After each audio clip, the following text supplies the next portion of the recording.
fan bata di robo ko hakke do afina ta habla be ba kan kan fodi la duat voilà hein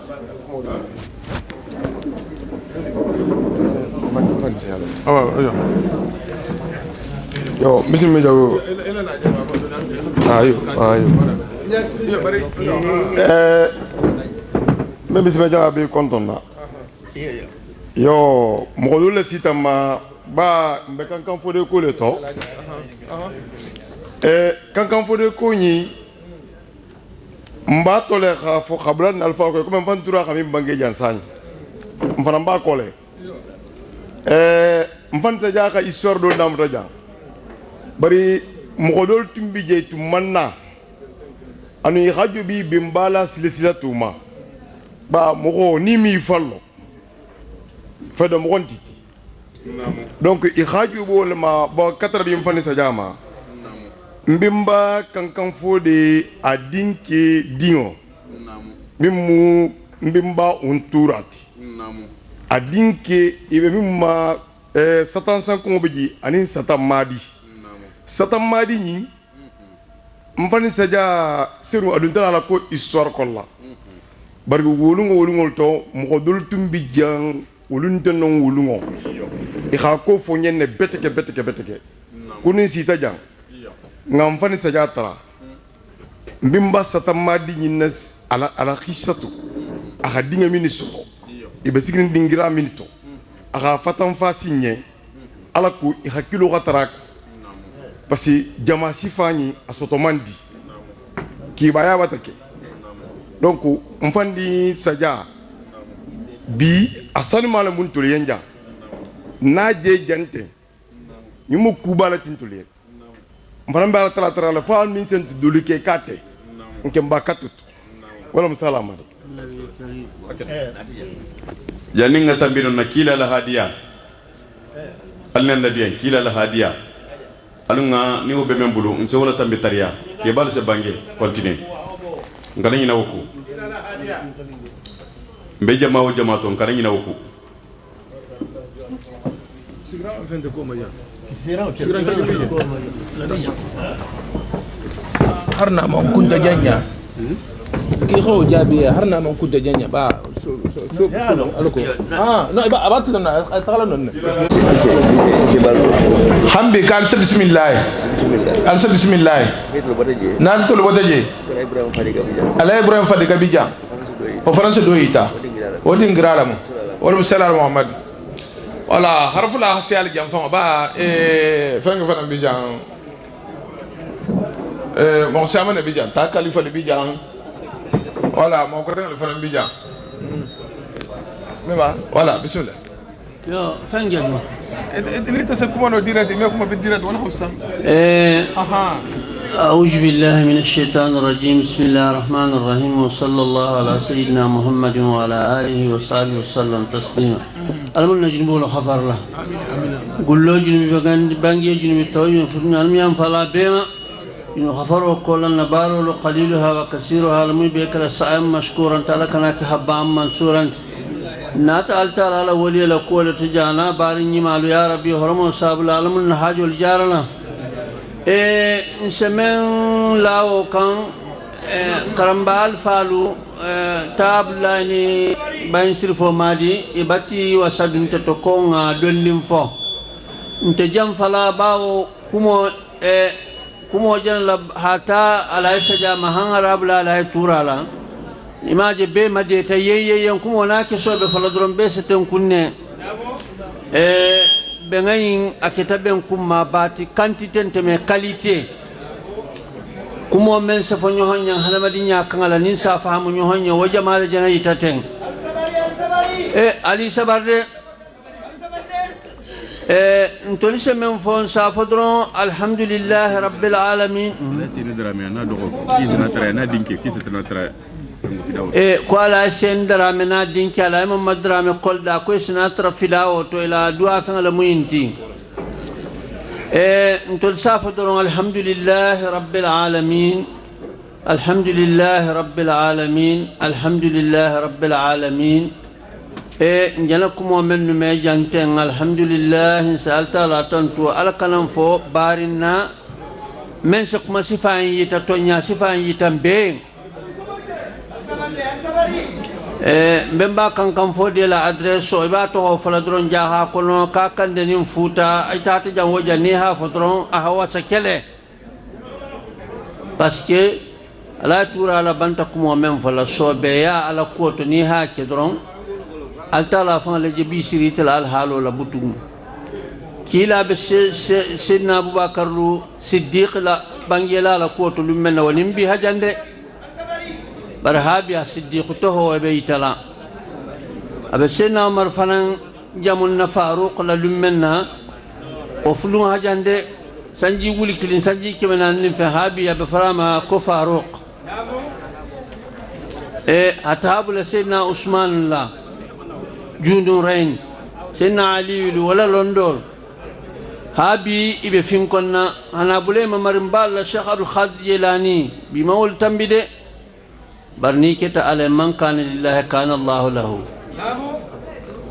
ntolibe sewarin nabi parce que karambana badi nganyinu aninja ha men be nata tuba inata altala ala dino khidimo ibaluta wale kam أسلافنا الصالحون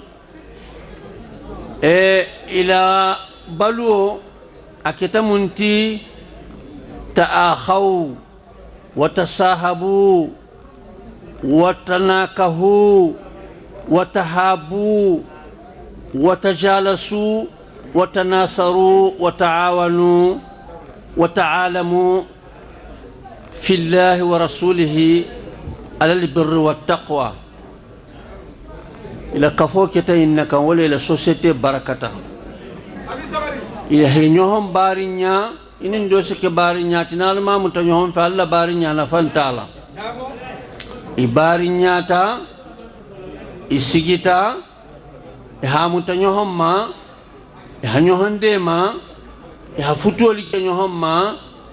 التالا على دينيو سيلو تنال كيلا على البر والتقوى ولها القرآن ولا أبليكي تعاونوا على البر والتقوى ولا تعاونوا على الإثم والعدوان ومعصية الرسول يهبر ولما وتو أجل بنجم من فلاتم فون إياها ولا نينكون إياها سما نينكون خير وسطو ولتلو بورفنا فنا جيمان كسوني هذا جيلا وانغو إمبكتا أفنبا تندول للا awa bari ikunta nyohon to le kan parce ni mo hobe ala koto dunia toro man haji soto to ni mo hobe alta la jeri nyaga wo ketala wo gulo kono asakunga tole iwo male nata han bo kankan hana futa kono hatuba sigi hanga tabule mamar ngala jinje karam kutu men fin konnaten jama sifa men nata lu kan tuba habo Senegal Casamance karo wala ni nyani nin dula ko tengoli be kunta nyohon toje halondo inna ngarinte ha halta la batu hay be sita alama woto alunga daji go khalsari nga wota dron wo mumunti ala turaji men farata mohosi wasule la alfa la basobe ya kan ni ngal nyasna kay ko nabi yusuf la hak nyamenna ملة آبائي إسحاق وإبراهيم ملة آبائي يعقوب وإسحاق وإبراهيم ما كان لنا أن نشرك بالله من شيء ذلك من فضل الله علينا ولكن أكثر الناس لا يشكرون أو لا يعلمون وهي وسيلة ولا برمنا كهاي تمهل لكاتس سن لفا ببنبني ولا سلو لكن تك وفلان كفياما دغاي توليين وواسو سيفالو هانينه صوبيا كان تيلينغا كان على نياسلانغا كان هي انسبيري لا تباول كو هي انسبيري مو هولا وواسو هانينه bari ko ala tura ja fula nyamen ne to bi wasula mo hola wala silo to be wotano tamala o wasole manyin na société fanan ngayin long ko kamalon te da fen woyen كلكم خطاؤون وخير القطائين التوابون كلا هين بانجيو أكالو بيس فتندي بر فتندي لا بيت إماما فلنا ساقي لألم والتالاما ننت تاتا فسيلن كنت محسن دورن نتي كاريا غايبه كولو مبول تالا حاصل انت يا فين تنو مبتا على تورا جم مجلم بتنا بارم مالو تيما كونج براسي فاي منتو تين حتى نيا سفاي نفو نيون نين يتي شيخو جكوتو مم مانين نيما كونكون nga foyen atata dia yaman dia ye satra mbata barajo soto me nkana boje ngata halo kuma kutala faida wala batasiyan na société kono moho al-kamal lillah altala moroha bangela ko kila fan ko saibol yen ko sirati dala fa munaqisun wa musamihum man nuqsala yanju ko sirati fanga dala na asita jandoma e hamen khaysi la ko duwanyo na loti ko ka bi mutala ningal mande maro ka manya to hima bi mutala lo ako sirati dala hamen khaysi halwala ko beko ani yam fata men bi ghairi hisabin wala tambiyanta kilinti e kayan ko walau anta ya rasulullah hari ta fanga ita Allah kila ako walau ana illa ajataghammadani rabbi bi rahmatihi ako harin takila lemu foni altala hamura la nemola de basi jongo altala hakko be toben etana ta bulawo kono ite ki bor nyaaw nya ni ngala mayem fay me kana no ama bari nganne ni wo khalsata la ko ta si junu bodul khafarle woto nga nyohom mutala bari nyaani na hanyin nyaajem be na ta ten ala turala fonya organisation Kenya ba ante sabatirin sate kono nyin kusi fana la tama kumen ni sekke moholo appel lu Kenya ning ha awa YouTube ning awa Facebook lu kiliro men sekke wolu man keno tanga sita nyon ta salo se fahata binna parce que njana kuma men la me jambi o se diale moho bari ngana hisiga to nya fo yang ala koto kuman kenyi woti men danger sabale keri non التحاسد والتجاهل نودون تكفو كندرون هي هفيلي نيون حقو مانين هنيون حاسديا ومدانشي بالتي برنو من ترجع ألس خيرو ألس تنيا فنول نيون في السر والجهر هنيون حقو دي هنيون بنيا حتى نيا فنيون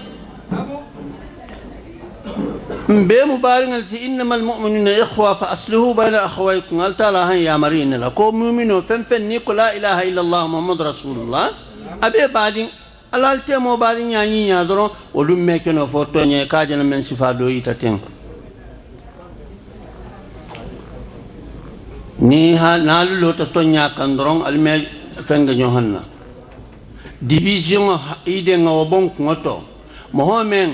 ni na be kuto na sita jando maningol ya ku haso to me kar foi hasala bundala nin sewa ku haso na ha foi me kar foi hasala bundala woto anni wolo ha hakili ni mani na me tegeno al kana tegenyo honna nselo silo kan ntolbe sewarin kan fodi ya janai ta nyamenna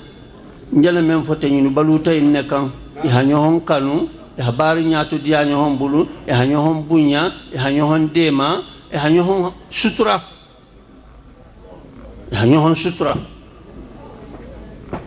karamba jema alamu ne malama bukhariya ala nashrul miskilemba akan sango majliso mo holu nati jammenna أكو وما عاب إلا حاسد أو معاند أخاه ويابى الله هتك الخواملي أكو من المهترتا أبا بارين غيبلا فو حاسد ونيون تجاهو يا نهور بمهومن كونو أكو التالا فهي إبانة إبار مسلم غيبو نهون دين لكويبه ولا كوكوتي لحالا بو كنالا ولا دبولو نيغولو متنيهم ما نسكون يهونتو على سندما إذكم في اجتماعكم وجلكم في افتراقكم hola kallanke ya fo anta fuiboli tala mbe yeli kilim habo ture hata sidna umar ma hanga nabla ture fodela hammadi fatuma mbe bendi nyaatiri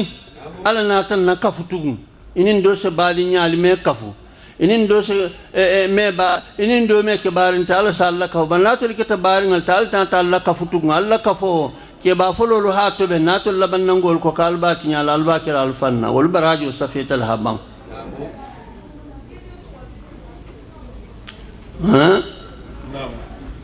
Allah kila sallallahu alaihi wasallam mi haje altalaha adaliyat fangayam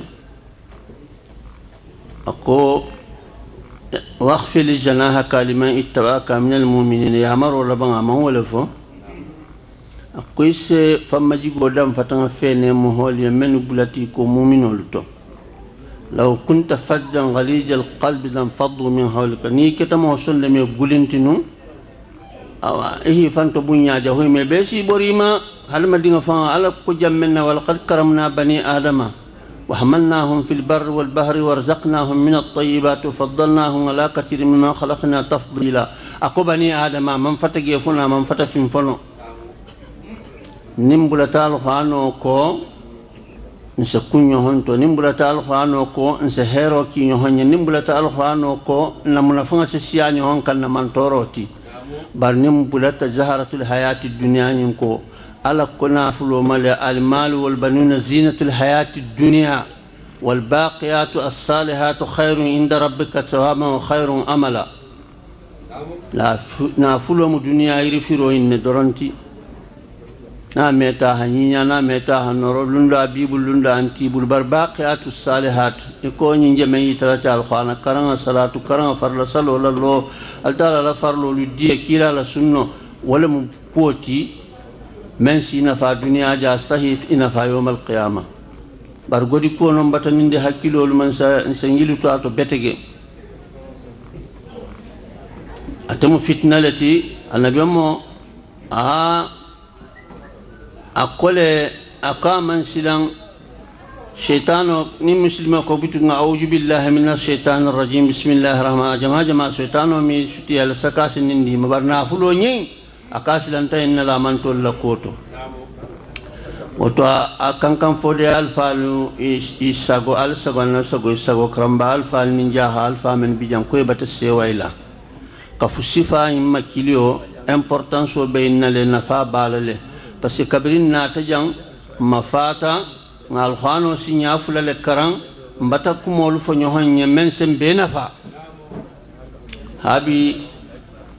alay sajabi jang ala surba bi jala tura be jang isi timina dia nin ala sonta karamba ana bari ngayinu surtout kan fode nin faherba la hidi memba ni wolte o me gurja katra be to ma be ma gasama kundani jaha bar fongante siti de ko nyin tonya sifalo hayum fo nyo hanyo wato be hanyo honna si nkana dimin yo hamma ku fanan to menta dimin kuti nkana dimin yo hamma kuti menta dimin kuti annabi mo fan ko le lundo uhudi kelo tinyari ngoy kayan ko be borta woduma la fan ha konjo la wala ko abbas yanka ha mo holu kila abbas kan na ha bula kilometer sabase sije ako kate mi bor kate nabiyun ibnu abdul muttalib nabi mo kate mi bori ko ate mo nabi mo tabul mutalib dinga le mati bara ama maringa le bara rabul safale ma maringa ma ko dinga ya la bati wasala bar ke sokan yo ala sago annabi sago alfalu sago ntana la kumo janya la bawo bangela be siare bar buni bola bayti lulu kilin ning lo taw kandoron نسنيهن نفا منيهن تورو أولو البر والتقوى وأهل الفضائل إصابة إشفاق وخير ونائل سمت بقبول الحق من خير قائل أقرت الآيات له ودلائل بحسبه الطلق والطريق موطأ كلا لسائب الجهال فله اللي لنجين ولي كيستا أقول جماع من نمو hinnante ya jamal le mun yohanna muhammad rasulullah ayo wala appliquer muhammad rasulullah walladina ma'ahu ashidda al kufar hama bainahum ndam man donte dole minna donte mbadi minna ñohamma munna ko muhammadu la saybolu se iga haggole kafirol le mbari damate masluhole bije تراهم ركعا سجدا يبتغون فضلا من الله ورضوانا سيماهم في وجوههم من اثر السجود ذلك مثلهم في التوراة ومثلهم في الانجيل نغولنجين والله متلا خننتي امدون تيما صاحبو كفول كوتتا لمنا بقبول الحق ان جمعي تلاتن على المحق تيو تنياش لبان تلما تلتام ihatonyale muta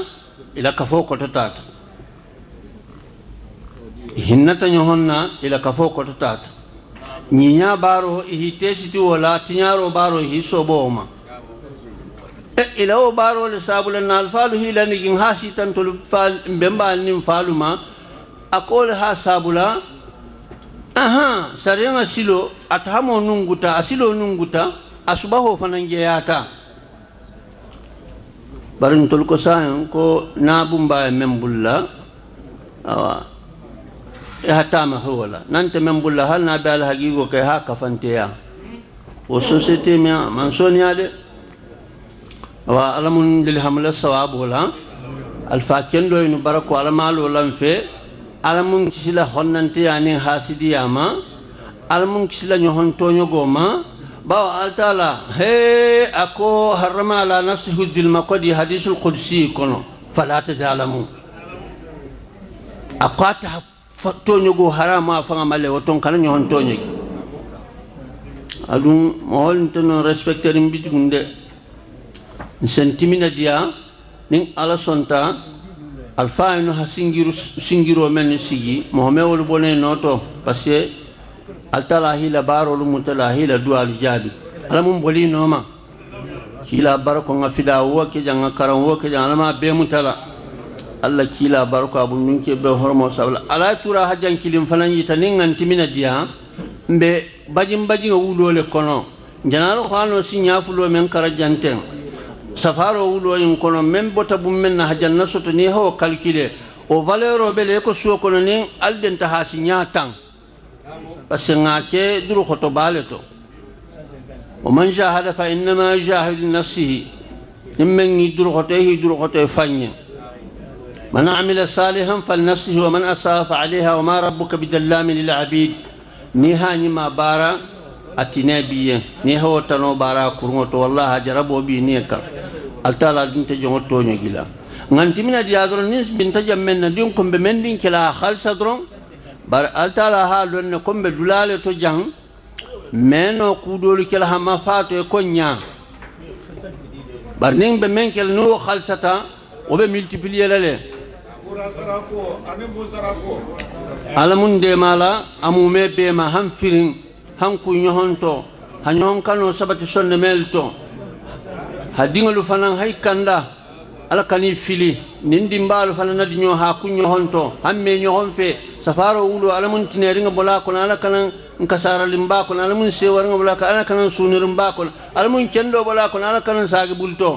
alla kilani ma baraka bunno qur'ano baraka karnani salatu na fin kunna be hormato jahalan ja kema wal hormo karambana juri baraka na badi nyima no kanka fodel ni juri akfar ba ni juri hormo sabla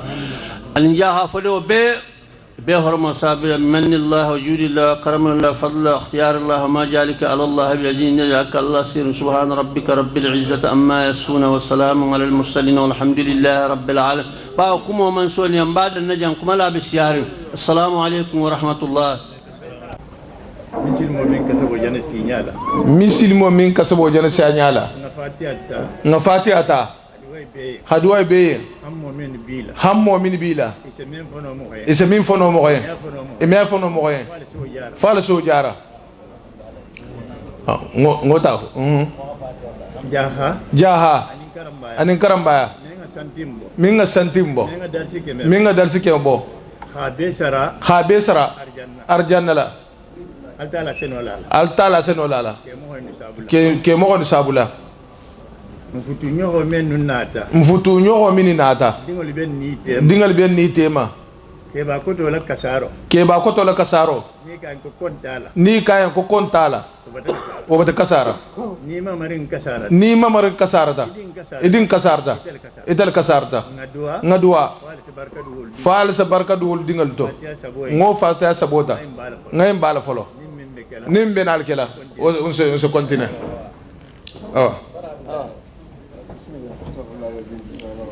صلى الله عليه وسلم صلوات الله على رسوله صلى على سيدنا والنبينا مولانا وسلم تسمع الحمد لله رب العالمين الرحمن الرحيم مالك يوم الدين نستعين صراط المستقيم صراط الذين أنعمت عليهم غير المغضوب عليهم ولا الضالين جمو سيرفو صلى الله عليه وسلم صلوات الله على رسوله نستعين صراط المستقيم صراط الذين أنعمت عليهم غير المغضوب عليهم ولا الضالين جاها جزاكم الله صلى الله عليه وسلم صلوات الله على رسوله وسلم على سيدنا والنبينا مولانا وسلم تسمع الحمد لله رب العالمين الرحمن الرحيم مالك يوم الدين نستعين صراط المستقيم صراط الذين أنعمت عليهم غير المغضوب عليهم ولا الضالين بها دعاء آمين آمين آمين آمين آمين آمين آمين آمين على إبراهيم أشرف المرسلين إن الحمد لله نحمده ونستعينه ونستغفره ونتوب إليه ونعوذ بالله من شرور أنفسنا وسيئات أعمالنا من يهده الله فلا مضل له ومن يضلل فلا هادي له جاها كيبال متال كونتون كان فوديا كيبال متال كونتون karambaya kebal matal kontom uranyinna alunna bengaja sonyinto na kebalu bata bange melketa alaji sajalti ala munya melito be khabilo dolle representeri nya ko tolaja na kebalu bata bange melketa alaji turalti alaji sorbalu e be bata bange kula men adinye ko habbenga to ben kan fode ya dingalu tefolo hakura habbenga to ben jaha damate hakura habbenga to ben jahango bete alaji al-Hasan al-Bisri abata bange al banger kan adiatanye ninga fo jama intoja Mohamed Bebi ja abeha alhaji tura lon hasi antati barin sede atala ku memma wallahi habangar kan men yita jan sayinte waga hakili di mabake hanjile bula kulula ala koto men ngan kawa makili odiatanye njila bundale la jamtembi talla hajamain be made bari hamaden hakkilo menka banto fahami la bangere kan alto nemmo ho bangeta ahakumo menfo akhalaido menta benkanto yen nsafu alaysa nkumbasi sen ngahi isabari ahala saha melara la bekelale fondation benkanto halahido mentaye munna ntalla taala tura la bi kunte bare sede ala be o mante fanga bullante ni nyinte wala bangeringa ay bangala wato men wallahi akatale ko nga kusanya sugu bola ngana sugo bo afe khala kumoto dia bi benga men janga to ben jambi te fidawo men kete jambi muna fam bale balantele yen nse wata bake banger kan men fatante ke bal laja adiya tanye nsen hakka matara kila Muhammad sallallahu alaihi wasallam bon sol bin tema jam jannem medu nakumo kon la folo nse hakka matarima khayla bunyalaka khadwa wanyini la fwala mense bangir kan yin sona yanye ante siala de ngala qur'ana ayo kan ko allahumma rabbi shrah li sadri wa yassir li amri wahlul 'uqdatan min lisani yafqahu qawli kila muhammad sallallahu alaihi wasallam lumena na hala sahibul tara e jama siama be madendi anyane tamu foli yen kila hanyin karola tahima bari munna no honta kila ma sahibul lakoto ala le batela lonna bara sala sahibul mayinin kale ala ko ahila sede fangala ma akomani alqawm jonnumu jon maltelti e kayen ko ntelu mu'minu allati iyo akuyen ko amu'minuna antum mu'minu la malti e kikiyo akiyen fama alamatu imanikum alladhi maniyatun ma sedo alwa itanade jonnu maltelti jahangole muntelti mu'minu la malti yo bala alladhi maniyatun ma sedo itanna nim mu'minu la maluti nim mu'minu la malti pakila muhammad sallallahu alaihi wasallam ne haja ya hafo wallahi la yu'min wallahi la yu'min wallahi la yu'min hamhol hamayininka ahafo sabulela senna umar tambe jamaa wato hajabiroke ako ya rasulullah mu'min wala munti bari batam mayininka konna limani atonko ma sedo mu munti nga alama tofiye akwaye ko narda bil qalil nsemen din soto halalo lan sen sabar woka halalo nsen sabar woka nse wole nyinin mbe sonden woma nsen sabari woka limane ya ton kuma sedo dole moti afula nyoho nasbiru ala al bala'i nsen sabari bala woka nimmen ketanna balawo men se kenna na ton kuma sedo dole moti hafa ko mu'mino la monti asaba nyoho nashkuru fi rakhai nsen sabari fanan nse ala tanto nimbendiyalu menna bare ni bidiyalu menna ikha ala kuta ikha ala soso ningole yana timalu menna ikhi fala sagi alama mu'mini ya ton ma sedon tewte na miyamma muhammad sallallahu alaihi wasallam ajala saibul karankanne abon solle je majigirin janten je fem folate habelon njila nigin kanne munto ala ko xam xolu jilibula kula e xam mello khadolu fanan na lon fenne man mello muhammad sallallahu alaihi wasallam anala sahibolu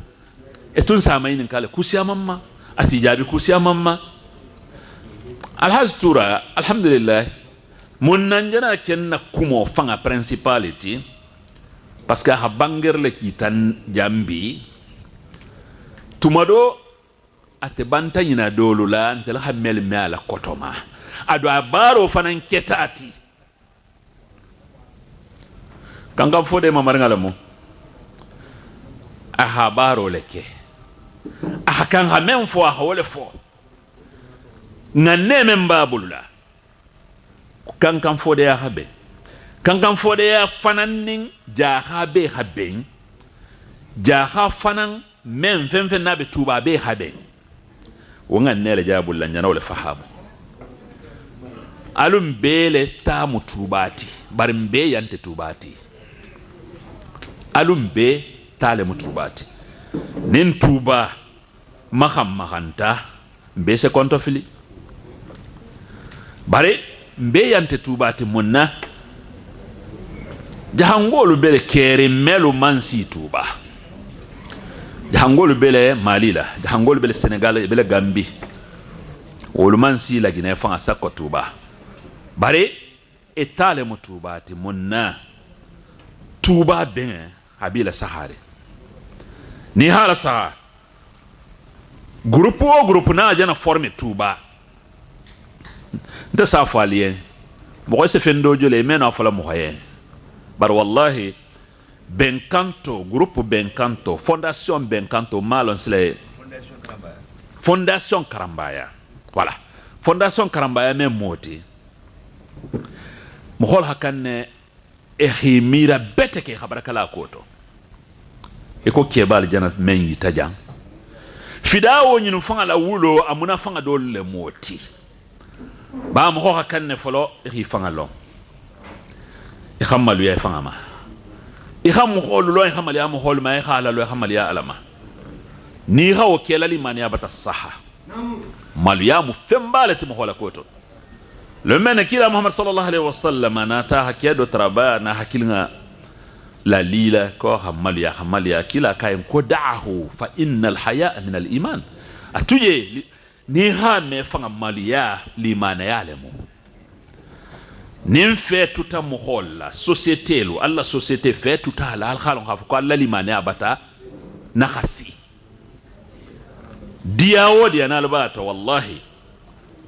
nyala kata waqatul mani hala saha sambi sabatam biringa benganin nyohom to muto ni hariye firinga membe jahangolu tema be bata mafalimbi bunyanin karamatu memba ma be bata mafalimbi ala dun ko nyanna qur'anul karim kono la ko inna allah la yughayyiru ma biqaumin hatta yughayyiru ma bi anfusihim wallahi albe diawoto albe ben woto albe jusula woto ala me atinya aluma foni alu songo lu sanseta abe sanze la albe yela mala tinyaro nata albe gole ali jela jangarol sena dinningal se murti musol se murti problemol sena al safo ko a dunya bata sanse ade mo holle sanseta dunya man sanse aluf bembalo aluf alu terembe dunya kilinga inna konola wol khasamba wol ko alhamdulillah wol khaltel tobe nin setan on nate khalut telu nene kudola men sallam hayatinya men sa ki al khasilo bla men sa ki al dingal khatune al khadunya le kanu monakila muhammad sallallahu alaihi wasallam le men qala sahibul ye ako يوشك الأمم أن تتداعى عليكم كما تداعت الأكلة على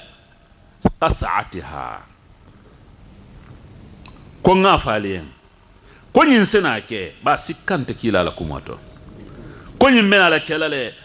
كون من تونغلو مخبوتالو خانا إخي مدن ألو كم ألو دوموتا ألو تنيا eko domurla aluna tanya men he nyogon kile ko aluna alunga na napila dum e khata khatula matomba na ha ba eko aqillatan min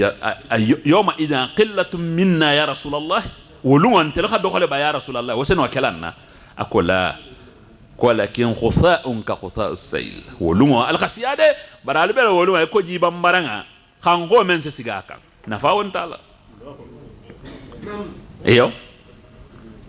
ala bangere kan alu ngala mede ko wolu ngala khasiyade bari e kayam ko mun don se wokke ngasiya bari meno holu khana khandomo ndal khasiya melti akokomba ko sabo ifatanna femenna nalu khadunya yinkanu hubbu dunya al khadunya yinkanu wa karahiyat al maut saya fanangwata liyen al hoba al khabalu alors ba Allah al domuro ke alors ba Allah al diabo ha musinyi maluta ha mobil kendo lu san ha bunjanga lu lo wala se dialu yen al se tu wala kan al khala batu ko lu buta bula al khata sabi wala al nyina woku al khafaniya fo al khabalu haram wala al hibatu khabaluma wala moti mo khomesi lalu nya sile ala se hayiro ta halal jagolu jusol kon le khanyalu nya khasila ngalal television kon la khasilenya wolu alla ko tinyata ala munna tangala ni hafo do safa nako mantinya eyo nako mantinya bari ni manto nya fo mo hoya ba qur'an woni ha karan isa da mute fanga songoma ise do fato ikanun te so songo fo isi jago songo fo isonte manso isi musu songo fo isi dinga songo a bebe le qur'an ko na la be saharinje bari bangere kan melu ni fatantan na kebala alhaj tura jabi wallahi abata kuma beye ahanna lile ahla lir kan aldire kuma tale kan fodi ayen kan fodi aka habara nyamenna fo habenne alhaj hasan bisri kuma taje kan ako wa ta'awanu ala albirri wattaqwa ولا تعاونوا على الإثم والعدوان قرآن آيو فين هل واو كلنا منابق قرآن آيو دوتو كان على بويدي وتعاونوا على البر أخم الله كان والتقوى ألوبي والله نالو بنت تنيارو كان ألو ساجي نالو بنت تعاونوا كي البر alu danta wo doron kay halo be memma berro nyima ya ko lemo al ka association créé ko alu nga nyima ya alu nga mo hol dema al kananya ala kude taqwa ala fananta mulati ala al birr wa taqwa ala la nyon kande fa ala silan ala fananya barnalo hake ko men tibabul ba kala nyamenna association be to benni e se dunia yin soto bar l'akhira me o soto eyo nin l'akhira dum man soto al bulula albembal ma ketende wol hafulo bele nyini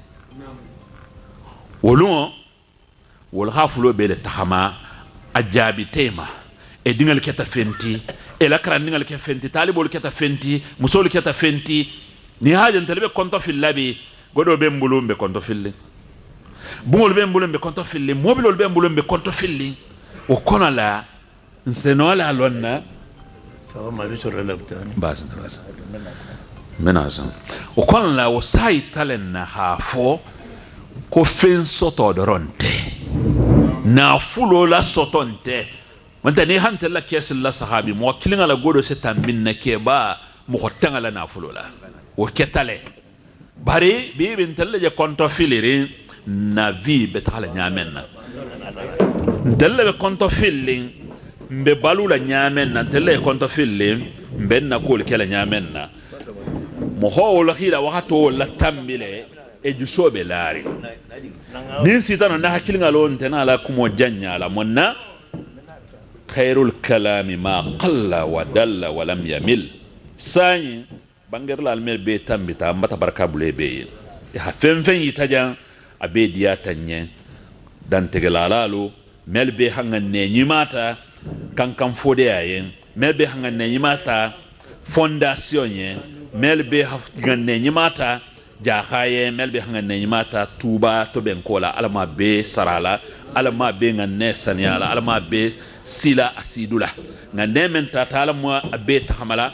alamu ben sabatila alamu kunnadiya kala nyanko beto alamu sabnya bla lamma alamu sutrani hijabu kala nyen alamu sutra hijabu hannatanga hanna jamano dia khairo siaje ba nin jamano diata sater se dia nin sate diata kabilo lu sebe nin kabilo lu benta bun kono lu sebe nin waketa ko be bata dafa nin sita janna hakilngalo ntena la kumo janyala nse duawo tara kila to bolla haydaralu e hadwa kabilo ye e hadwa ja hayen karambaya kangam fodeya fenfen nin kumo sita mabi e hadwa beye njirebo male wassalamu alaikum wa rahmatullahi ta'ala wa barakatuh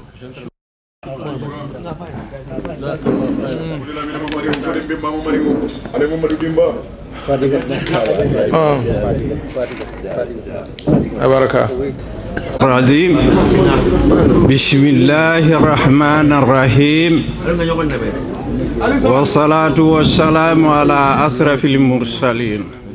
سيدنا ومولانا محمد وعلى آله وصحبه وسلم mbe baadiŋolu bee konton na kontoro bee daŋo la alifaalu ye bange miŋ ke wo wasata le ntolu kumadula nte janti nfaalu lelu ye bange ke ye bange banne nsi min fo ntolla kumo fana te jam fala alifa alla ya maro kanne mbulala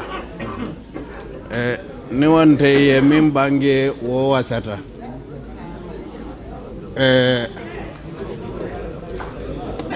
natele mu jaha ali haloti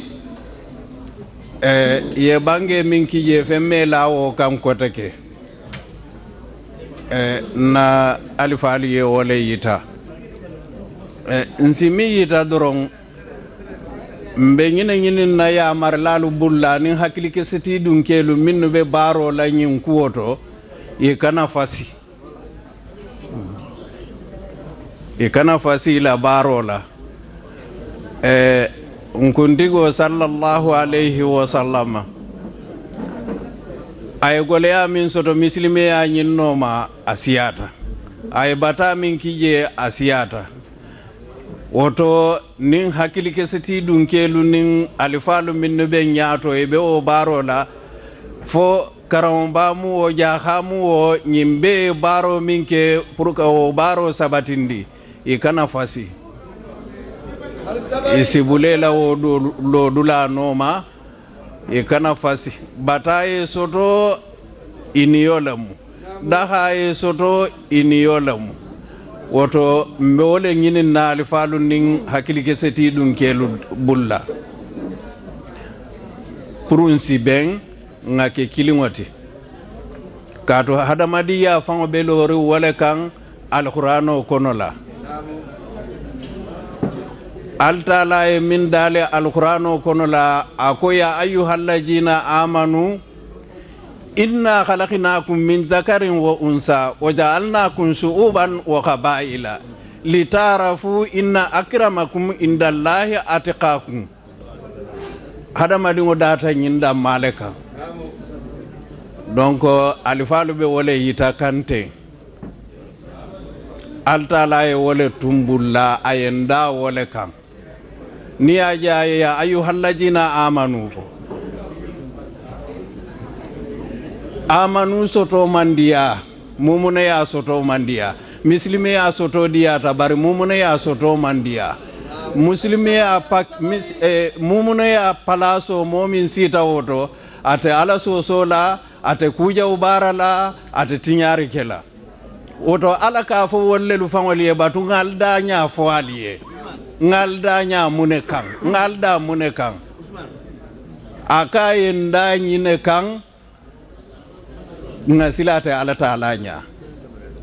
kata alta le yenda ayenke kabilo luti jahamu o karombamu o anin lasilito mabe amanda nyin kama ka foko nga nyoko waranga histoire bula nyotema akate le ndai wo kabilo da ay kabilo lubulanna anin jamalu ay wo beke akay wo beke mune kammala litarafu inna akramakum indallahi atqakum woto altala be mingini nambulla kasilata altala nya isi mumune ya soto ja kebalu be mim yitalanna nali falu be mi yitalanna altala alqur'anu ay be wala yitalanna ako ya ayyuhallazina amanu encore ittaqillaha haqqa tuqatihi wa la tamutunna illa wa antum muslimun wa atasimu bihablillahi jami'an wa la tatafarraqu ya alifalu be wole kaja ye wole kaja nyejam ala nya silangole mu anin dammalu fangole kafu nyoma nkana janjang nin janjang keta drom masibo nata eko alifali ya itanyami ijukum fi istimaikum wa jillukum fi iftiraqikum woto nin kafuta nyoma alifali ye min tumbulla wala mu wo kafu nyomoti wo kafu nyomo alifalu kana fasi hakili dunkelu kana fasi ye bulawo noma ay si alifalu sago keye ila khairo da male be woto alifalu ye ya marlo min dinna wale mbula fola nsinyine yitano jamala ko nga kafunyo manga ke kilingoti na khairo mume bebe woleto nkana janjang wo janjang wo be setani bulu bawo momo setani ni yo be da ibulla fonkuntigo sallallahu alaihi wa sallama bari wola futunde baliya be larin kenale to bawo ya operele fengo fensi hadamadin dum futundo kono ya bo abala wo hadamadin to ma mumebe ababe bala woto mbebe futundi lale woto futundo min kabulante ma setani bentema hakili malu ni alfali yebula wono ma ya kele sembo mume bela ya kele ali halo mume bela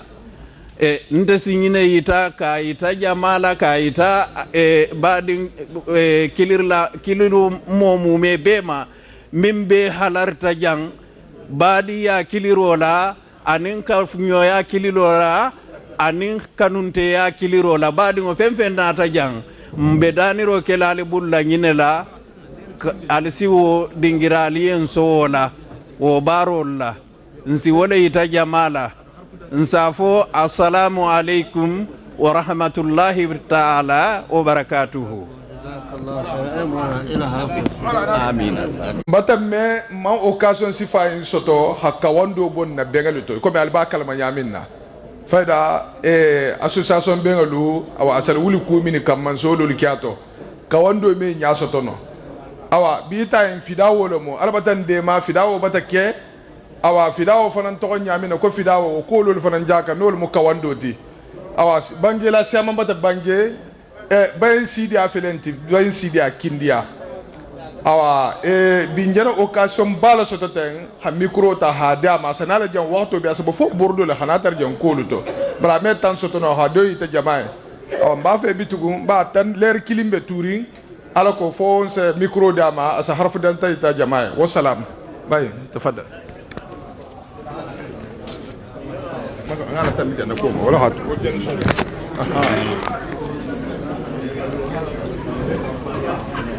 بسم الله الرحمن الرحيم الحمد لله رب العالمين والصلاة والسلام على أشرف المرسلين سيدنا ونبينا ومولانا محمد قمر الهداية الربانية وشمس سعادة الرحمانية وعلى جمع سلسلتهم واتباعهم بإحسان إلى يوم الدين الفال له كرو كنداتي ko haf ada si jamama lonnin te lonna albata bange jang wala londo ani ngamen fahamato wosembe wasade bani alfale hiki fi hado fo nta talibi jang mfandi mbijang nkaramo libijang donc mbolle kan la sila nol mo haben mbemba kankan fode la fidawo yima memba kankan fode ngalo malo ba mo ikata dindinti ikata kebati asan kilin soto dunya asan keme soto dunya kuma kan kilin bije fo afoyima ikata fuiti fo afoyima ito obota nyawonya fo do hafo ko malo ikata fuiti fo do hafo lundo ya fo nyawonya ko manyilo wose kef ikata fuiti dunya fo hake donc memba kankan fode ngalon juma abon solo ma mo ni ba da histoire nyinina ibalo na bon solo ma mo na man din soto histoire ntada ala kuma se fola se dan sidoto bara alquran o siden Allah subhanahu wa ta'ala habela histoire dal alquran kono mo hatambe mbada ma han dunya wala lumenna bela tarikho bela alquran kono bari ila tarikho asoboy daji gole to ni daji go nyima yata istar nyima soto ni daji go jogo yata ese tarikho jago fanan soto memba kan fodi atala hadal subhanahu wa ta'ala ko ya ayyuhallazina amanu ittaqullaha wa kunu ma'as sadiqin akatul mohol mel to gondiya jama mella limaniya sabatita altala batoka ako ittaqullaha kalal fanna tanga dunya halaguma ani aljama ya hankato ba ni haltala soso kufula leke da ya hada dunya sai ya hankato sar jama bari mben fanna tangala jamanna mben fanna tangala atala la yamaru la batore la ni ho la batu ise kisi dunya halagoma ni atala yamaru la batu ise kisi atala la aljama ya hankatoma ako kunu ma as-sadiqin kala hake kalnin tonya folalu memba kan fodi hata mo gita dum menna nin tonya folalle hata mu gita anin to nya foralle inata ha hana ci karmo obama o kunu ma as-sadiqin karamba ma as-sadiqin mbemba kan fodi ma as-sadiqin ifulo ben tonya le sey bula tonya tigo ko farnya se bula farnya tigo de namo nin tonya foda ha farnya tigo je antibula lako nin farnya fananga tonya tigo je antibula lako intebenna ba nin tonya tigo ha tonya je dron ay bula la kole memba kan fodi amam bula karamo bako dron ha fo ko ba kana mbarinti amam bula ko dron na barin siaman bentade karamo ba fan na barin siaman bentade bari man ku kilina ka fo hana sigi tuba kunu ma as-sadiqin ikata iflo be kata tonya folalti ikata nyogon fe baniya me dunya tonya le tonya sigo asya alquran kono jando bi je ma qad sidiqin jando bi je lisan sidiqin asia bari metala sidiqin ne kono mbemba kan fodi la koto natala hadal ko kunu ma as-sadiqin alike kalnin tonya folalu ni kete tonya fola ni tonya fola benta ala ku kilimu talibe mun keda e jafala ko allahumma akhrijni mukra sidiqin atala ham mbemba kan fodi la bo mukra sidiqin aboto lon ni ni dale karon ba boto lon ni dale mukra sidiqin ibe boto tonya fo tonya bo ngirade itata dum mudu kada sidiqin itata dum tonya dundula o min toti wol mutubati itata dum tuba ifulo ini la jamalu be ata karambaya aninjaha ibe tata dum mudu kada sidiqin ni modun ta mudu kada sidiqin mun ke pour Allah atel fanga dun ta kumen kan alko fase bamba nyamena mun be kala sinen ko qadama sidiqin anna lahum qadama sidiqin wala joti ko bimana musabaqat fadlin mo menga a ku kenyo hodan foni sireala menga ku kenyo hodan atala la yamaru la batola mo menga ku kenyo hodan barinya julo la jokola e boluma qadama sidiqin ibata sabati tonyaka ninu mo man sabati tonyaka alme waya sino ba ha fo kar sa tonya fo dorani do en tonya fo na sabati talla tonyaka nal sino waya sida donc qadama sidiqin wakati itata tuba itati sidi ma qada sidiqin tonya sigi dingira itati sigi ba munna ikafta tonya le kan ibota tonya le kan ihitama tonya le kan mugora sidiqin ibota tonya le kan madi qada sidiqin idunta tonya le kan qadama sidiqin ihitama tonya le kan itati sigi ma qada sidiqin itati sigi tonya sigi dingira wala jan jansin hantel men beje janten tel be kuma da jan non tan tonya sigi dingira o ma tin yan tel fu me kuma no jan ntel fa men maden janten ha fo ko kombe kudo keda mbe mbaye mbake da nya bar mo wala su mo kan la to la bo nin don te do to mebo a mo wala sa fo ko a konta hajunte kar sala ko ala man don jajon kamma atala don dade jon kamma nin don te do mekati nin don te do faran to mefo ni ko sayin ko karan karsa kala talibolu mu karsati ni hala talibolu londoje isafo ko kembe karandi jonga karan karsa da hakaran donc atebato ala akarmo to labo ni ko karsa da hakara lonna bawo isafo do lu fanan jana talibo to labo nte nyon to labo itati si ma kada sidiqin wo sidi munna take atala na ta munke lisana sidiqin atala na ta tonya ngale dima wala ken jila kunyi mal folabi senna ibrahim sallallahu ala nabina wa alayhi ahol bange aka allahumma ijalni lisana sidiqin fil akhirina ntel men ba fola akoni hali hakukuru mo fonko mo kon hajun ta to ko ba kon te dum makewo ikana son wala senna ibrahim la kameta atala nabiyum mo atala la mursalino atala la ulul azim wala kam mete ko jade lisana sidikin fil akhirina o joti hatto nya fo sabatin na koto mo wala hanna kunyi ma fo nkoma mo wala banga mel benade hanna kunyi ma fo donc ni mbemba kankan fo dia ni mbemba karamo ba ni man bo mukra da sidikin iman dum muda kala sidikin iman tayi ci ma ka da sidikin est ce que lisana sidikin c'est taraye to nya ni ngante tali isa tara ku ko tali be fola tuma de si yala mo hol nya ko to hafo non te yi nugun hafo bari ken tilo lo mo hol nya ko to hafo ko ni betenne parce que halonne ni mo wodun sabati taw ka be kala bunti sile atara hamun dala ko subhanahu wa ta'ala ko ulaika an'ama Allahu alaihim minan nabiyina was-siddiqina wash-shuhada was-salihin wa husna ulaika rafiqa imagine ko mo holu an'ama Allahu alaihim minan nabiyina kaltala nemata wallima nabiyum mol kono ne atala nebata mo ma nabiyum mol tale moti mel bin nabiyum mol kan jombe nabiyum mo kan pilasila as-siddiqin maji ka an'ama Allahu alaihim minan nabiyina was-siddiqina siddiqin le betakirin nabiyum mol ni keta tonya folati ene nabiyum mol le ni keta tonya folati ene mo nyima le donc atala ha tonya fola iti gola ba ni ken tonya fola ti mumbe keliya ashuhada ise fakale ise de furema le fa ni ise de furema fa ta mun sekeye ko min as-salihin imaji ko ulaika an'ama Allahu alaihim minan nabiyina was-siddiqin wash-shuhada'i was-salihin salihin ibe wala fi jumlati as-salihin ibe wala kono imaji sinna yusuf sallallahu ala nabina wa alihi ako tawaffani musliman walhiqni bis salihin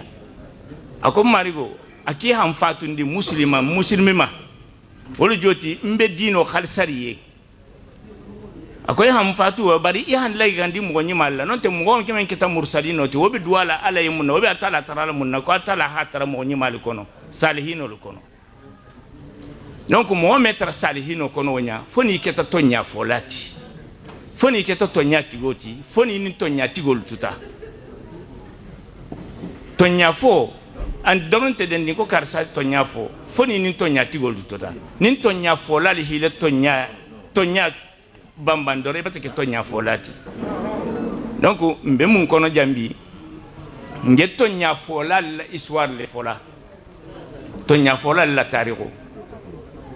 ya tariko fo mumbe tariko fo kono إن في ذلك إبرة لأولي الألباب إن في قصص إبرة لأولي الألباب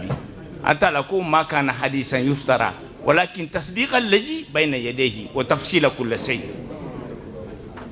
أقول إن في قصة إبرة إن إبرة أقول تغسو بلي إبرة منتي تغسو منتي سفي نيكو موكو ساين كو أبار النهار موابتي باكو كونه إبتا تجي إبتا ناني ساقو إسافو نيا bari ya bo ko ikhraj shay'in majhulin fi shay'in ma'lum ya fen na bo fen kono fen men nugo ni ha bo fen kono men lonta tariqo batalo qisatu batalo bari men bi qisatu fan kono wo mallo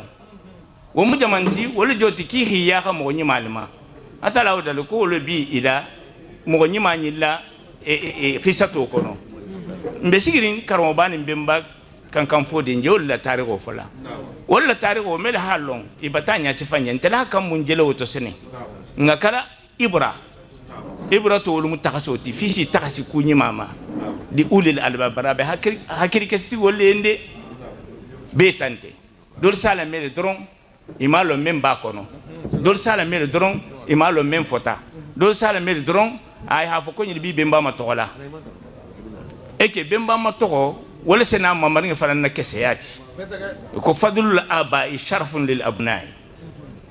bemba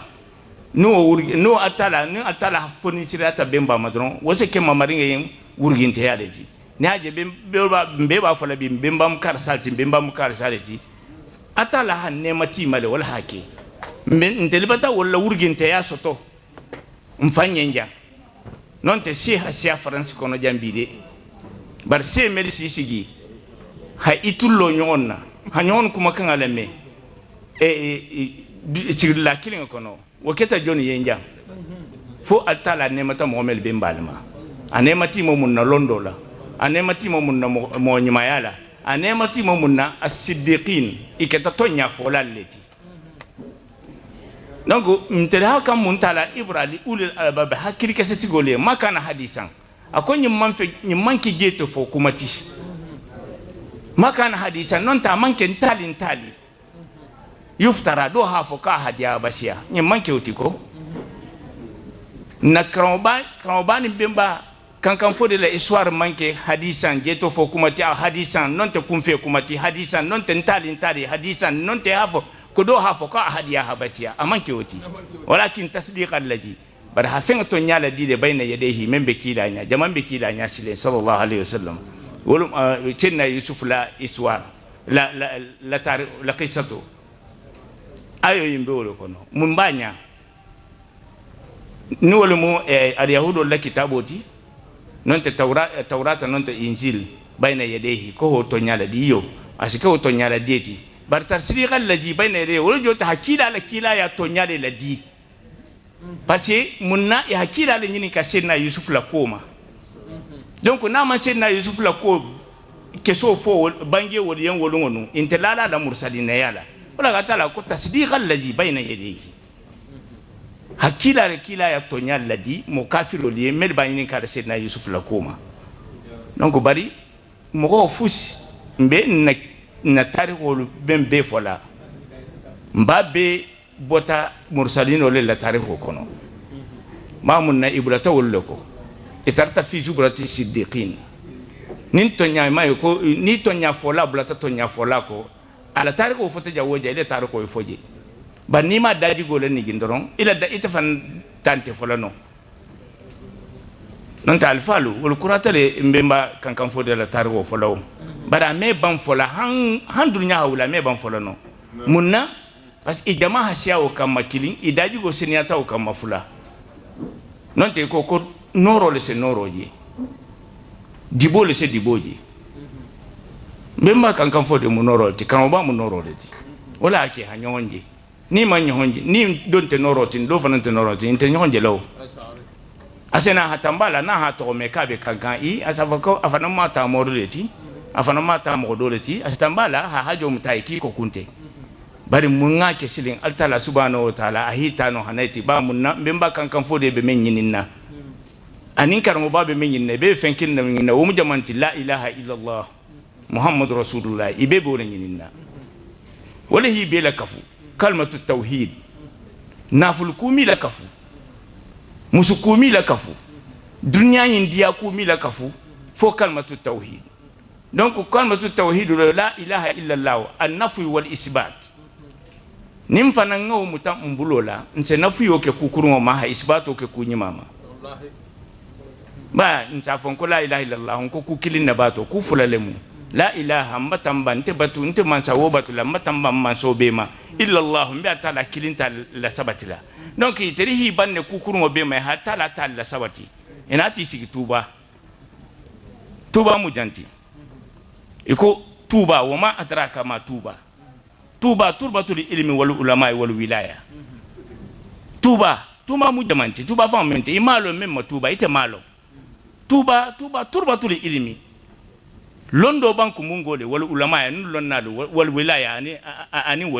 walelu ya mujeti donc ni ta fana mambulo ko munti ni mambulo ko mummiti ibi jango jandi dunya yin kono ebe tuba la kole kono jahango boto jawo jandi ko alai haita ya nyamen na sai ustadu ibrahim fadiga ako tuba mu mbe taleti ako barbe te sigirinje atonyalo mu be man sigi tuba barbe tale mu jeti banga ingele na alfalla ni na tanyamena ni hisefo ibemba mu ni neti stadu go te hadima isi sigi mungo sabu turbatul ilmi mungo sabu ma qad sidiqin walakin nimbe duwara kenen ngatula fala ko allahumma ijma'na bihim fi ma qad sidiqin inda malikin muqtadir ma rugo nila kafu fi ma qad sidiqin to nya sigidingira inda malikin muqtadir wo mujonte sina allah arrahman imaje wala ka taala subhanahu wa ta'ala soro imbori nga jang atata dam tom no ko arrahman allama alquran allamahu albayan imaje khalaqal insana allamahul bayan donc yimbe be rahman le nyinindi rahman ni dunya ne molemu atala hadi be male mo gontento dunya men na fulo so men na fulo so men rahmanu indo soto wo mo honte kerim be rahmanu in kono bara isa fasilen ko dunya ne mo doronte atala hadi male fi sa l'akhirah ni ngato bari be l'akhirah ni na rahman yin to nyaadi aki hake bi ismillah ma ni boto bismillah esena rahman bari rahman le fulo na tajanni bismillah benala ba tala sida le fulo akurasena uluhiyatu itila ki habatu wala ki be fuito dunya rahmalemu ba rahman yiba kele mun na ki hafa ko bismillah ni ibe ko be kele inala atala to ba moleti nolmu allah batu manso ki habatu kala ajami li kulli sifatil jalal wal kamal donc bismillah ni na atala lam hankuto be kafu al jalaliyatu ana la kamaliyatu ana la jamaliyatu atala ha be kafu ibe fuy fala ni ko dro ko bismillah bata beke donc ni be salla ibe salla bismillah lillah ni sada ko bola iba bola bismillah lillah ni dumro kala iba kala bismillah e fuy kala iba kala bismillah lillah ibe men be kala wonya be mun ne molete wal murahmati ni ha be ke bismillah la sene ya rahmato ni ke bismillah atala mun kele yesile ibol mako arrahim daimul ihsan ibe le banna wala jota sile ne mo dala jokki ha aljama ibol mako aljama ne mo sile ha wala jenna sigirin jambi mbe mballa tarikho sifala nyohonye karamo wol be lonna liben na lonna londilla isi mira nyawonya imi ajeno ni telle mafo yen imi anyajeno fitelle hafo yen tugu obe mun ne mo le tinteli ni bote jambi ita tisiki ite fanga himira ibe mun fola ya fola ko nga kiko karamo ba nga kiko mema kan fodi iba fola kiya ke ko fulo do kiri iba fola kiya ko ke ba do tarambe sigiri adinga be sigiri abala sala mo kende ba woli ba akadinga yen kiben na sala munna ako kombe lari lale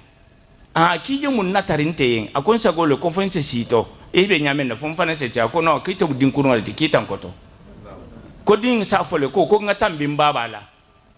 wala hake ise kuke hali man siama bari ise kuke mo gol fana itala wolungo ise ke wolungo karamo bati ba wato be na takaramo bale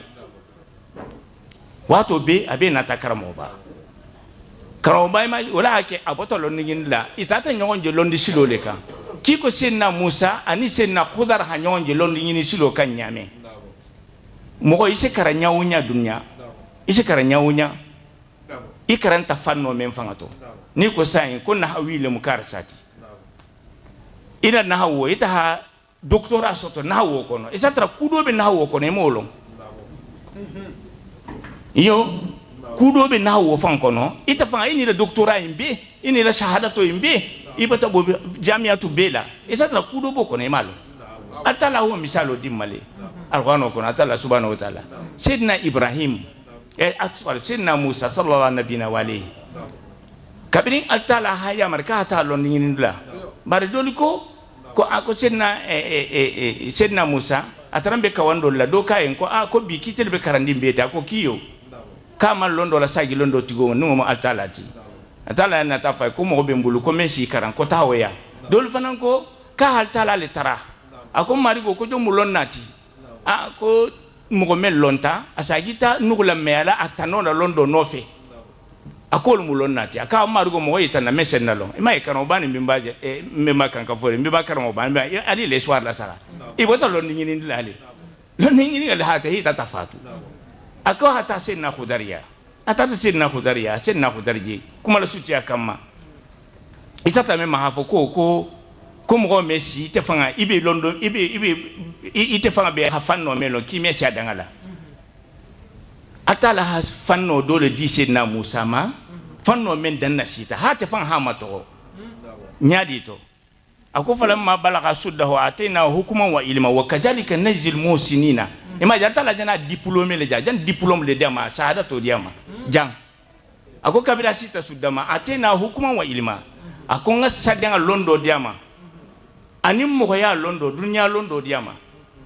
ako abu nyale sorinya sifa wala ite kila akun ite kila kajadi ka ite kila sallallahu alaihi wasallam nazil musina kon mo nyima be sara wonyala wala jo senna musa jan ke mo nyima leti donc mo nyima sara munti londo mo nyima sara munti kuny dajigo nyima ke mo nyima sara molti alabulu mo nyima sarante inte alabulla kita hafu altala ko fiha sambungolo men nyogonte kita sara molti ala no altala jan nabiyo mo sara ne ko kajalika nazil musinina donc ajana nyima ya diplôme le diama awanya la tala me kere senna musa la nyima ya la ko to sile akato kura diplôme dilama atata senna kutaria ako hal atabika ala an tuallimani alama ulimta rushda ako mba fele isma hali kum dinyanya ngabule ko ya na lo ma fenna ulimta hila lo menna rushda rushudu al ilmu allazi fihi tasarrufat isi falin londomento ibol mo ko rushudu ni hakilin soto iso kusema ngo sota fe fa si falin ngote ka hadiye nyame ako mba fe ko senna kudar kai akaye ko ako innaka lan tastati amma ya sabra ako kayfa tasbir ala ma lam tuhitu bihi khubra akite me sabar non teno nte ko ime sabar no donc ajana ala lon ne folo kudo le folo jana wala kada da mutano ne fon folo nyaade ata halon ko ime sabar na te ko nyaade ata holo halon nyaadi ajana ala lon ne folo ha fo ka me sabar no munna parce que sariyan karamo ko ni ala hagiga karamo ko di mebe imebe karsa mu woliyede ti mu sufede ti sariya lon nati go han narin ja sai mebe na haje kudo ka sa ko manyi nyinte sariya ko na jana tinyale teninte na wonte amatinya awani sen na kudur la ko keta wonyale ako kawa ko silalo ko barki kana nyinin kade bar sen na kudur fanan silanta nyale parce que na tata mayni ka kudo le sai altala mam men londo diama adum fana mun nabiyo moliti mursalino le mati na tata diama amalo abajabi la men na bata tinyaro ke ako kana nyinin ka akakawa kontini kala awanyalo de ila nyashene yata kulun kono yalin kulun kono nyame na hakulungo dula do soko bari kulungo soko to wa hata le mogol batele kulun kono ama soko mogol nyala nonti jani sinna musa hanyini ka hafoko ko jonga ibe mogol la kulungo soko la mogol kulun tigolo folo ba fola e kibatan na kulungo soko ba ni jamaa e kulun kono ni akulun so kulun tigo nyala mo kutale ba foli yemba fo kulun tigo e jigitale senna musa be lorin tinti kunala anyabe senna kudar la ba makononna a senna kudar jaba to lo kulun dula do wolon a wolon nyamina a kijana wolne ma ko li tagriqa ahalaha ama fo li tagriqa na parce na be kulun kono li be kulun kono sa fo ki be mbe masula jang bara ala fo ni kono ko ki ba la amokolu kulun tigolu iba fele ba hol masu jeto ni wol bulata kulun kono aka ko ma fele ki kana nyininka ako kiyo ka ko nti nyininka la itata hata dinin fa kuma su ti akamma hadini fa aka akia mo holding fa atala man sariya na ti mem mai maje tufi karamo gol sile maje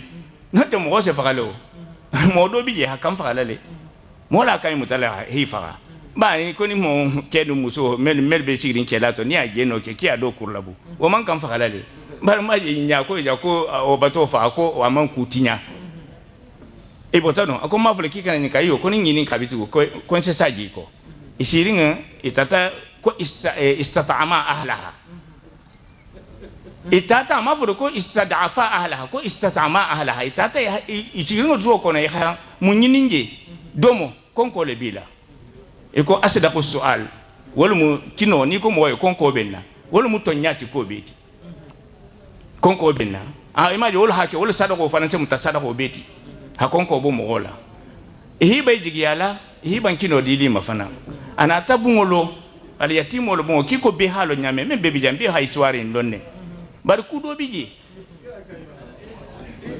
bulolo nyame nawo bungolota ako kiya mo la bungolo mo mel hantel bali kino ti jansan hiba injigi ala ita bungolo woliye aga ko mafale ki kana nyini ka bidu ako kiyo ka ko jam mum fatan dingira leti ako kawa ako bar ki so dun ko nganya ce fay awanya lode atala hasinna musa ma to munna o kajalika najul musinina kodi senna khudar jana munki ajana nyima yale kew dinning fawo kulungo tinya akoni kulungo nin taram mayin tinya non ko kulung ako man sake jali modolo be ko na ha kulun kendo je mo woblu ka sala mutala ko la ke konje na intinya ko na ha intinya ringa je ka me ala mutila ajana munke ajana nyima yale ke ba fa jana kurunya leke ajana nyima yale ke kodi a dinni nga silen akoy ha infa munna ako ngo fa munna ako dinni o no tumbaluta no anana baba be dunna jahannama dinni nga nala kula ako la hake ko nga fa ko la ko kana na baba dinni nga infa ba be se do arjanna kasi na din soto din men se na hinnaila ajana munke ajana nyima yale pe ka fo kurunya nyima ya awa itata fongo bunko silen ako bunga indun ki ha loy munna ako jan ako aliyatima fulal la bungo torambija aliyatima fulal la baba ha bungo in loja ako bari akala ila kebe bungo nyinkota jan sandumbolo mu kabe jan ay buru rin janne ako ni manyi lo doron ko dandanga ni nkurata boyla jan ni dindin ngamegen ko dindin internal jejela ko je ci filama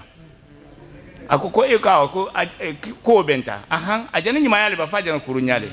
awai ma je sira tala cinna Musa mato ko kadalika nazil musinin ako nyim ako nce mo nyima saraten ne nyim bata nyima yake ate bata fo ma ko man kan kela est ce que ni cinna Musa taranga lonnu ha fo ko kulmo yin so ho mo nyima yale ten jom fo lo bakela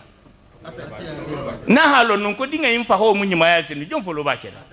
na ha lonnu ko bunga yin no mo nyima yale ten jom fo lo bakela bari ma ja na da nyima ya imbiya ma wo nyima yalo amo ko tolo wala ke mo ise karan nyawonya kudo bi la karam o fango ite fanga malo ise nyima ya nyawonya fana nyima ya do bi je man kusa bari ba nyima ya sire ni mo be nyima ya kela nje mbe folo mun na nyima ya la ko ni mo nyima ya kela kana fo ko be ha nyima ya mello be shi to ko fo nyima ya mento ko fi holeke basi alamatun ta ala ayinna fo atala la londo to man se de wonte nyima ya na kulungo sohola mo fa hola bungola lola alamatun ta la to man se de wonta la men sa ita mo hola ko ni ha inke ki je nyima ya de awa wala hake muho ni be barale be fui kere kana fo ko fi halon ne ha fo ko kije men kere te ko hanyin ne o kise na ke no ni ho ke dore ja kere to wala kula ni haje mbe ke ba ni be to fo le jante mbe fengala I hanyima ya men ke ma ke ko mo ha fo de ki ibe nyima ya la atala le ha dun tel da ke nga fo ki be nyima ya kele o ma ke wala ni ba kere wala no intitali nu gunna tubanu ibe tula kankan ne ba dugu ba moloji ibe tala hadaratu balleto bari mun ne tati nugunno inta fere mo le hile jima yaji bari ma je sidna Musa sallallahu alaihi wa alihi ako ko le yatima fula ko le tamu inti al yatima jama al yatima o fa mu jonti ko le kanju bija cenna atala je jonuma aje sidna Musa ani sidna Haruna jolo maw al yatima fulo ko kana abuhuma salihan ibaba mu jonti sidna Yaqub munna parce que Firauna tarambe bani Israël yale la tunenna awa hasedna Musa ki ka hana bani Israël ngo nyile kamma jang hataite alako kanjun wole kana tinya parce que kanjun wo mun nabiyam mayale ti nabiyam maya bi bon soto donc ni hatu Firauna bulu Firauna ha be tinya dono ibe fakata jombe kan nabiyam moti to bitu mo wanti yema yo tata wo kanju la kanju wo mun nabiyam mayale ti wo kana abuhuma sada ma jo ko yatimaini wo mu jonti sedna Musa sedna Haruna wolde fanga mun yatimu fulo yindi misalole ako kana abuhuma sada ako ngai kala alko fisi de kanju la bonyato donc sedna Musa kita bani Israël ma Firauna ma bani Israël du bula fils tahiti Kanaan ni hata tuno alko ila kanju ne sebogela ahita walla bare ma je dindinga infa hosile jomu fangati sedna Musa le mu akata sedna Musa tinyadi sedna Musa ha mo le farahi bori atata Madiana atani sedna Soeb taraje atata nabiya maya in soto wala sabola natu mo farani hanyini eske ase in soto no bay ma ja ha mo le farata bula mala ulama kuluma in sogodu sedna Musa le mu ako mansajali mo le bikoka kona hakulu nyima je kasata mansajali mo mu jonti Firauna atarambe nabiyo mo sedna Musa de nyini na ka ba farala ina ta fela sedna Musa la ha bula ta ci ha ta fangala dala ya hata bar fe tarambe sedna Musa la fe jamo moti nan tanya nin fantanya fe wala la tala wala ikaye ko ka nan tala fantala ko ko je bata dingo soto ha to abulu bar ma je fe la tala fe la ta kunu men no nya sedna Musa le parce man sajali mo tarambe sedna Musa nyini kan ko mo do be na soto la ko na balu to ron ko bi la man saya tinyala donc abu mo le nyina atala ha ke oti atata hasita no ihata ha maner ne hala balu barata la subhanahu wa ta'ala asalaman sabaya ita mo holale keta fuita saitila ha fo ko fuintiti basin na Firauna atemu atala ha ijato di amal dunya bara hakimun tala ala ijato kono man saya babulu amanku sang ala barola bace nati be ko kela asidantan bolu bulato atala dum mu hakimun ti ma tata sin na Musa ti ata dum bulu kibe menyen na kafede ifanga le bala balula aha dum bulla ha hala balu donc ñin ko mbe fola munna mbabe fola munna abe mu misalo loti ko inna fi qisatin ibratun li ulil albabi ñimbe mu hakili bunyaleti li ulil albabi atala la man sabaya kenya yen parce que ntele bata bo afrique mbijan mbata dingal soto jang handol bati mamari nga jadi men soto jawlu fana bati tadin soto jang kodi ni wal bati tadin soto jang tala kan mun kala sile janjana ke tubale tuo même po jan chain ko ni membe to nyafle kya to nyafo idinga die nin tel dinga le hantel jembe kudo ma sabana nyohon tema mbe keledi ndinga mel bi jam mel fanga mbe katala fonsi lo sila kan mbe katala dinga la ko man ko fonsi lo sila kan wala hantel je mbe feten na nyohon kunna ita be neto be neto karsa be janna nyimbi janna ya wala hantel je wala be keledi ndinga wala be keledi mbe hameriti folonki ma misilmiya lo adun bengale fanga mo misilmiya na ta bengale kamma ko nga beng donc ni nato kandu nin tel han dingal la fatan ko ki kana faka janni be fakala iyo ikana faka jala ntel jolo to nje faka kannem faka tumo mansi iyo njole to parce que ni bonso tinyata ijana fakale ni mbaba le je balurin bin tele jammento bin mbaba le balurin biyo wolun tede mbaba le balurin ntele balulo tuma jama nin dingal sita kuma ba nin tel dum wol faka ntele jana faka le mfaka tumo mansi al mun kisilo ma wala musalla muhammad Allah abaraka mat se wasile Allah watabe me ko ngori ma joke awa silan fa da wato mata silan ken awa njana sa ala bangalama awa hambi memba ko hambi ala sago annabi sago jama sago na telefon ala lo nyen no bal dauda ala lo nyenje kom bata sewa bata nyahali alhamdulillah rabbil alamin bange mini kata jambi wa ham faale mbe atala tantula manso mingan simaya hatan nasirum bengama hana bulanyi nan bengala mbe duwala tugu fal dala se jari tan kendola hajari tan kendola alunga nyona bede ali sabar man kurajam folo dante gol jilal silen masodu parce que bi duwala fa duwa mo sirfa abubakar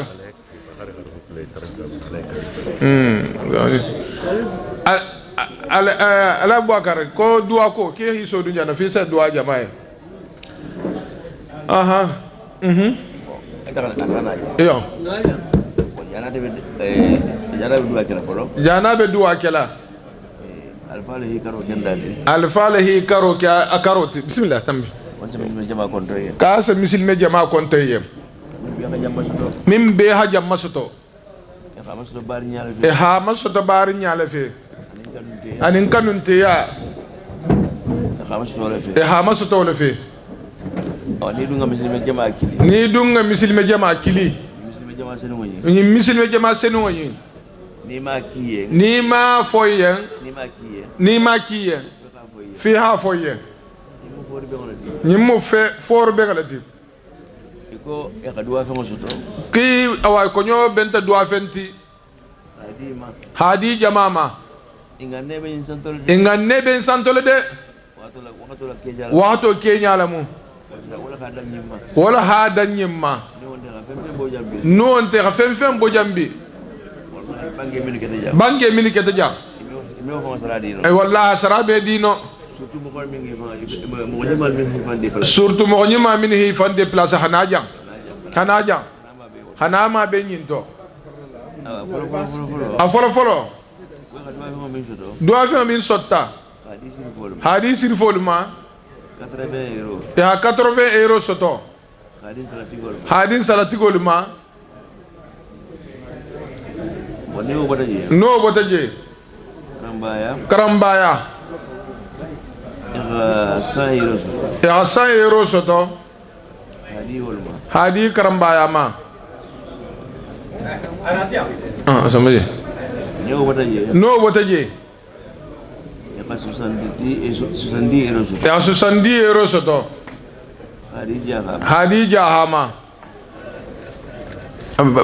ben bije no bota je 40 euros soto ya 40 euros soto hadim barin awa jaloluma ngumuta nyogolu meku keno minu koma komo kana jutu wala alhalo kenya lamu sai nga sabari sirifo hadu atimam be ndolla ha folo itolla fana ba timmala bini botigo holo fo bihi yubdaw jikril jamil o yuktam itolla sa folo itolla sa timmandi hambe alasago annabi sago jama sago kebal ki sewata kalhamdulillah mbade odin grala mo wal musalla muhammad wala jama albatame barngal albatame ken ni ala sonta var mamadou he awa wal besumuna no silen ken alimbe ka sa ni al hajari tan ken dola alimbe annonce ken dole kala habarngal la longala awa alko fo be sa bakalama no geta doron awa asaben mbe micro di la sirfo ma sa doa jama bismillah Along kumbari awa sallallahu alaihi wasallam sallallahu ala sayyidina wa nabiyina maulana muhammad wa ala alihi wa sahbihi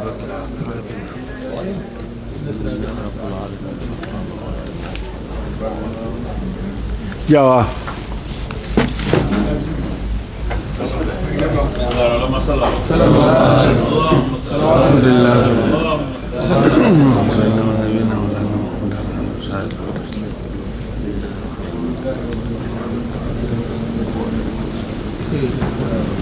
اللهم صل على محمد وعلى ال محمد وسلم اللهم صل وسلم على اللهم صل وسلم على سيدنا ونبينا مولانا محمد وعلى اله وصحبه وسلم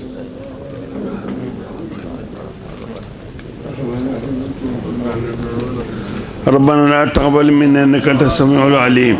ربنا تقبل منا انك انت السميع العليم ربنا تقبل منا انك انت السميع العليم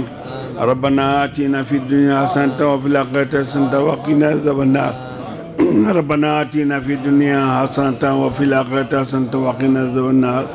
ربنا آتنا في الدنيا حسنة وفي الآخرة حسنة وقنا عذاب النار لا إله إلا أنت سبحانك إنا كنا من الظالمين حسبنا الله ونعم الوكيل إنما سنضر وأنت أرحم الراحمين ونفوض أمرنا إلى الله إن الله بصير بالعباد يا من ذكره صرف للذاكرين يا من دعته النجاة المطيعين يا من رافته ملجأ للعالمين يا من لا يخفى عليه أنباء حين برحمتك يا الراحمين اللهم ندعوك الله وندعوك الرحمن وندعوك بأسماء الحسنى كلها ما علمنا منها وما لم نعلم أن تغفر لنا وترحمنا أن تغفر لنا وترحمنا أن تغفر لنا وترحمنا وتيسر لنا أمورنا بحق النبي الكريم سبحان ربك رب العزة عما يصفون والسلام على المرسلين والحمد لله رب العالمين عزب الله